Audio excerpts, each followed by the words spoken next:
সাপ্তাহিক ইমিগ্রেশন খবরের নতুন পর্বে আপনাকে স্বাগতম। চলুন দেখে নিই এই সপ্তাহের শীর্ষ শিরোনামগুলো। আগস্ট 2025 ভিসা বুলেটিনে গ্রিন কার্ড অপেক্ষা তালিকায় পরিবর্তন। ট্রাম্পের কঠোর নীতির মধ্যেও বাড়ছে ইমিগ্রেশনের প্রতি জনসমর্থন। ইমিগ্রেশন ফর্মের নতুন ফি ঘোষণা করল আমেরিকার ইমিগ্রেশন বিভাগ। 2025 সালের শ্রেষ্ঠ অভিবাসীদের সম্মান জানালো কার্নেগি। শুরু করছে মার্কিন যুক্তরাষ্ট্রের পররাষ্ট্র দপ্তরের গ্রিন কার্ড ওয়েট লিস্টের সময় সংক্রান্ত আপডেট দিয়ে। আমেরিকার স্টেট ডিপার্টমেন্ট আগস্ট 2025-এর ভিসা বুলেটিন প্রকাশ করেছে। বেশিরভাগ পরিবার ভিত্তিক ক্যাটাগরিতে তেমন পরিবর্তন হয়নি, তবে F2A ক্যাটাগরি 1 মাস এগিয়েছে, আর F4 সিবলিং ক্যাটাগরি চীন ও অন্যান্য দেশের জন্য 3 মাস 3 সপ্তাহ এগিয়েছে। চাকরিভিত্তিক ক্যাটাগরিতে EB2 1 মাস 2 সপ্তাহ পিছিয়েছে। EB3 ভারতের জন্য 1 মাস এগিয়েছে এবং EB5-এ চীন ও ভারতের জন্য বেশ অগ্রগতি দেখা গিয়েছে। এবার আসি এক জরিপের ফলাফলে, যেখানে দেখা যাচ্ছে ইমিগ্রেশনের প্রতি জনগণের মনোভাব বদলাচ্ছে। নতুন এক গ্যালাপ জরিপে দেখা গিয়েছে এখন 79% আমেরিকান ইমিগ্রেশনকে ভালো মনে করেন। গত 25 বছরে এটি সবচেয়ে বেশি সমর্থনের হার।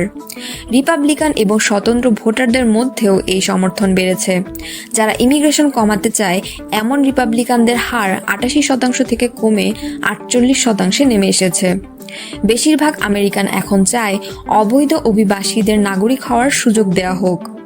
এই ফলাফল ট্রাম্পের কড়াকড়ি ডিপোর্টেশন নীতিকে চ্যালেঞ্জ করছে। এখন চলুন জেনে নেই USCIS এর এক গুরুত্বপূর্ণ ঘোষণা, যা ইমিগ্রেশন ফিতে বড় পরিবর্তন আনছে। 2025 সালের 22 জুলাই থেকে কিছু ইমিগ্রেশন ফর্মে নতুন ফি চালু হচ্ছে। এই নিয়ম এসেছে HR1 আইনের আওতায়। এখন থেকে অ্যাসাইলাম আবেদনের জন্য $50 ও চাকরিভিত্তিক পিটিশনের জন্য $600 ফি লাগবে। এই ফিগুলো মওকুফ বা কমানো যাবে না। 21 আগস্টের পর যদি সঠিক ফি ছাড়া ফর্ম জমা দেওয়া হয় তাহলে তা গ্রহণ করা হবে না। এবার আসি একটি ভিন্ন ধারার খবরে। Carnegie corporation of new York 2025 সালের গ্রেট ইমিগ্রেন্টস গ্রেট আমেরিকানস তালিকা প্রকাশ করেছে।